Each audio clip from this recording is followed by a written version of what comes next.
En los procesos dentro de la industria se utilizan sensores para medir diferentes tipos de magnitudes. Los componentes básicos de un sensor son el elemento sensor y un circuito electrónico de acondicionamiento de la señal. Por ejemplo, en un termostato, un elemento bimetálico capta la temperatura y por medio de un mecanismo se acondiciona para proporcionar un contacto de salida. A continuación, explicaremos brevemente algunos sensores. El primer sensor que veremos es el sensor de proximidad.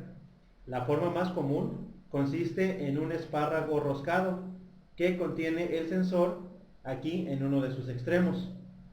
Por lo general, los cables de salida son de colores marrón para conectar el voltaje de alimentación positivo, negro para conectar la carga y azul para conectar el negativo de la fuente de alimentación.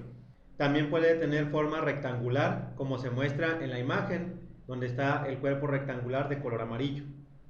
La conexión de salida viene dada por un transistor PNP o NPN. Por lo general, los cables de salida son de colores marrón para conectar el voltaje de alimentación positivo, negro para conectar la carga y azul para conectar el negativo de la fuente de alimentación. La diferencia entre conexión PNP y NPN radica en cómo se conecta la carga, a través del negativo de la fuente para conexión PNP y a través del positivo de la fuente en conexión NPN. Estos sensores pueden ser tanto de tipo inductivo como capacitivo. Un sensor inductivo utiliza un oscilador para enviar un campo electromagnético de alta frecuencia y de corto alcance desde el extremo de la unidad. Si un objeto de metal conductor entra en su alcance, se inducen corrientes parásitas en el metal, el cual reacciona para cambiar el voltaje en el oscilador. Esto es percibido y amplificado para encender el transistor de salida. La distancia de detección puede ir de 0.5 a 5 milímetros dependiendo del modelo seleccionado. Los sensores capacitivos constan de una placa capacitiva en su extremo. La carga en esta placa es susceptible de ser modificada por cualquier objeto que se mueva en su alcance. Por lo tanto, este tipo de sensores son ideales para materiales no metálicos tales como vidrio, plástico, maderas u otros elementos. Un sensor fotoeléctrico emite un haz de luz, ya sea visible o infrarrojo, desde su elemento emisor de luz. El sensor fotoeléctrico es un dispositivo versátil y de costo relativamente bajo. Estos sensores pueden detectar objetos más rápidamente y a mayores distancias, a diferencia de los de proximidad. Entre los sensores fotoeléctricos se hace una distinción entre tres principios de funcionamiento según la función y la posición relativa: reflectivo o difuso, de barrera y réflex. Uno de tipo reflectivo o difuso se utiliza para detectar el haz de luz reflejado desde el objeto. Tanto el emisor de luz como los elementos receptores están contenidos en una sola carcasa. El sensor recibe la luz reflejada desde el objeto. Estos sensores operan principalmente a corto alcance, pero su ventaja es que solo se debe instalar un dispositivo y no requieren reflectores. Un sensor de tipo de haz de barrera se utiliza para medir el cambio en la cantidad de luz causado por el objeto al cruzar el eje óptico. El transmisor y el receptor están separados. Cuando el objeto se encuentra entre el transmisor y el receptor, se interrumpe la luz. La ventaja de esto es que la luz llega al receptor directamente y en consecuencia se pueden alcanzar rangos de detección largos. En los sensores fotoeléctricos por reflexión o réflex, basta con alinear un reflector en el lado contrario del emisor. Tanto el emisor de luz como los elementos receptores están contenidos en un mismo recinto. La luz del elemento emisor incide en el reflector y regresa al elemento receptor de luz. Cuando hay un objeto presente, se interrumpe la luz. Reciben la denominación de finales de carrera y también la de interruptores límite a los sensores con contacto que detectan que un objeto en movimiento alcanza una determinada posición. Este sensor cuenta con dos contactos, uno normalmente cerrado y uno normalmente abierto. Tiene tres elementos básicos, lo que es la base, el bloque de contactos y la cabeza. La base del interruptor aloja el bloque de contactos. La cabeza, esta es la parte móvil que transforma el movimiento del accionador en movimiento del contacto. La cabeza es intercambiable según la aplicación, como se muestra aquí en este otro interruptor límite. Así pues, en el momento de elegir un final de carrera, tenemos que fijarnos básicamente en el número de contactos, tipo de cabeza y por último, pero no menos importante, que se ajuste a los recorridos y las características de la aplicación.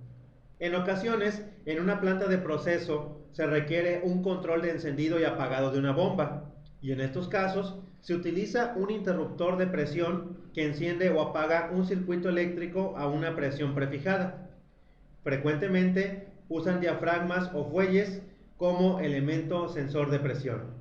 Aquí se muestra un interruptor de presión. Al remover la tapa, veremos en un costado que este tiene un elemento sensor tipo fuelle. Tiene contactos normalmente abiertos y normalmente cerrados y un común, los cuales se encuentran en esta sección. Si se selecciona un contacto normalmente abierto, así permanecerá mientras la presión esté por debajo del punto prefijado, el cual viene marcado aquí en la escala y se puede ajustar con el tornillo que se encuentra en la parte superior. Una vez alcanzado ese punto prefijado, el contacto cerrará y se abrirá nuevamente hasta que la presión caiga por debajo de un límite o banda muerta que es fijado por otro tornillo en la parte superior y en la segunda escala que se ve aquí enfrente. Estos elementos por lo general se utilizan en sistemas de control de presión de fuentes neumáticas, así como para protección de bombas en caso de una sobrepresión. Los termostatos se utilizan en la industria sobre todo para la limitación de temperatura. Controlan la temperatura de máquinas y dispositivos y en caso de sobrecalentamiento, por ejemplo, apagan la máquina o encienden un ventilador para refrigerar. Los termostatos son sensores que permiten gestionar circuitos eléctricos en función de la temperatura. Los termostatos básicos disponen de un contacto normalmente abierto, pero pueden tener más contactos. Aquí tenemos conectados los cables del termostato a un multímetro para medir su continuidad. Vamos a calentar el elemento y observaremos su activación. Estos termostatos, por lo regular, ya vienen calibrados a un cierto valor de temperatura. Algunos son ajustables. Como pueden escuchar, el multímetro marca continuidad y permanecerá de esa manera hasta que se enfríe el termostato. Aquí se muestra la composición de un termostato bimetálico. El registro de la temperatura se efectúa mediante una tira bimetálica, que al calentarse a la temperatura de calibración, se dobla hacia la orientación del metal de menor coeficiente de dilatación para lograr conectar el alambre con el contacto ubicado en el extremo opuesto de la tira bimetálica. Finalmente, hablaremos de los interruptores de nivel tipo flotador, conocidos también como boyas de nivel. Se utilizan para la detección de los niveles máximos o mínimos. La señal de salida es un contacto que cambia de estado cuando el líquido llega al punto donde se ha montado el flotador. La pera de nivel puede también actuar como dispositivo de alarma. Aquí se muestra la identificación de cables para una boya de nivel típica. Cuando el nivel de líquido alcanza el interruptor pera de nivel, este se inclina y el microinterruptor mecánico al interior cerrará o abrirá el circuito, y esto nos va a permitir hacer control de una bomba en un tanque, de una estación de bombeo o simplemente una alarma. Con esto llegamos al final de esta lección. En resumen, los sensores son los equivalentes a los sentidos humanos. De este modo, en un automatismo eléctrico, los switches o sensores son los encargados de captar la información del entorno y transmitir a los elementos de control para que se tome la decisión correcta en cada caso.